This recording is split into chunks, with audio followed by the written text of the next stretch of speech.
আজকে একটা রিপোর্ট আজকের পত্রিকায় যে বাংলাদেশ ভারত সম্পর্কে অবনতি, অর্ধেকে ভুঁড়িমারি স্থল বন্দরের বাণিজ্য, অর্থাৎ সম্পর্কের অবনতির প্রভাব পড়ছে আমদানি রপ্তানি বাণিজ্যে।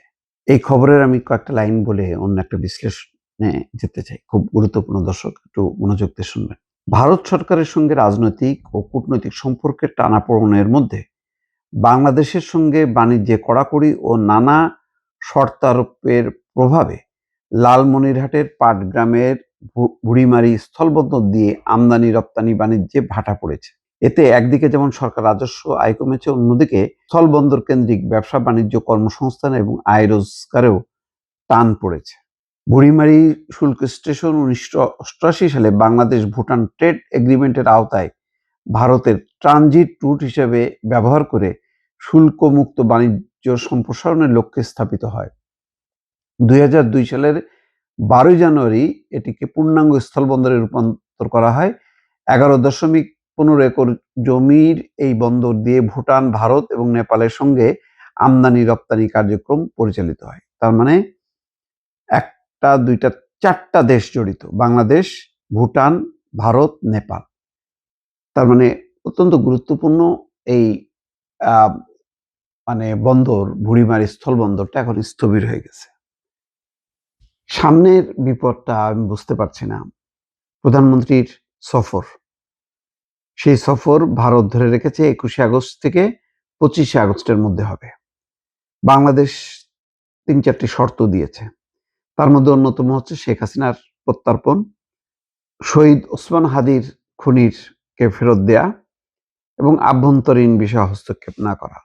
তো প্রথম দুইটাই গুরুত্বপূর্ণ। এই শর্ত ছাড়া প্রধানমন্ত্রী যাবেন না ভারত সফরে, এবং অনুকূল পরিবেশ নেই বলে পররাষ্ট্র মন্ত্রণালয়ের মুখপাত্র বলে দিয়েছেন।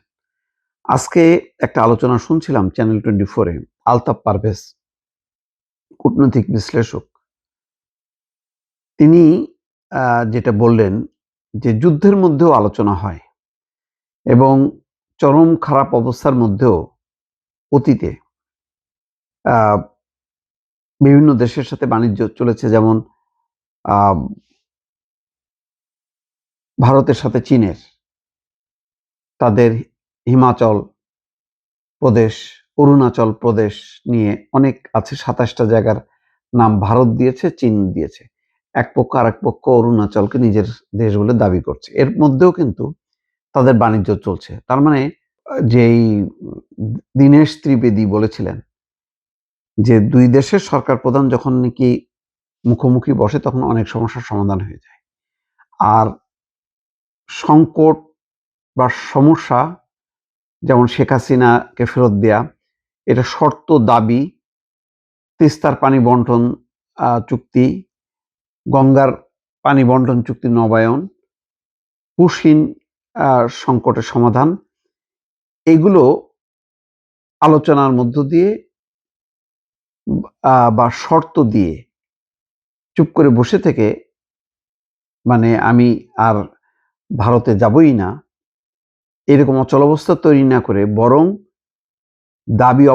দাবির পক্ষে অব্যাহত চাপ রেখে আলোচনা করা এবং পারস্পরিক সফর সৌজন্য বিনিময়, এইটা হচ্ছে কূটনীতির, বিশ্ব কূটনীতির অংশ।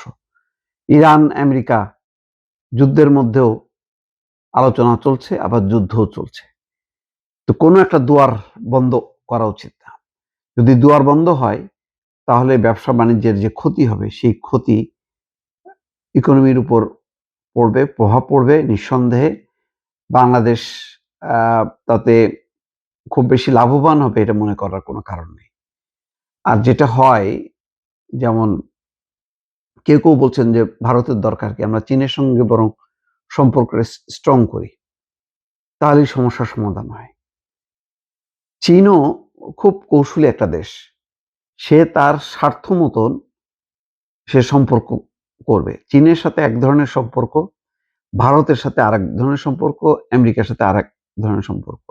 বাংলাদেশ তার সুবিধা মতন তার নিজের মর্যাদা সম্মান বজায় রেখে এক ধরনের কূটনীতি যদি পরিচালনা না করে কোনো একটা জায়গায় ব্লক করা হয়, যেটা শেখ হাসিনা পাকিস্তানের সাথে ব্লক করে যেইভাবে আমাদের কূটনীতির ভারসাম্যহীনতা তৈরি হয়েছে এবং ভারতমুখিতা তৈরি হয়েছে, এখন যাতে উল্টা না হয় সেদিকটা আমাদের খেয়াল রাখা উচিত।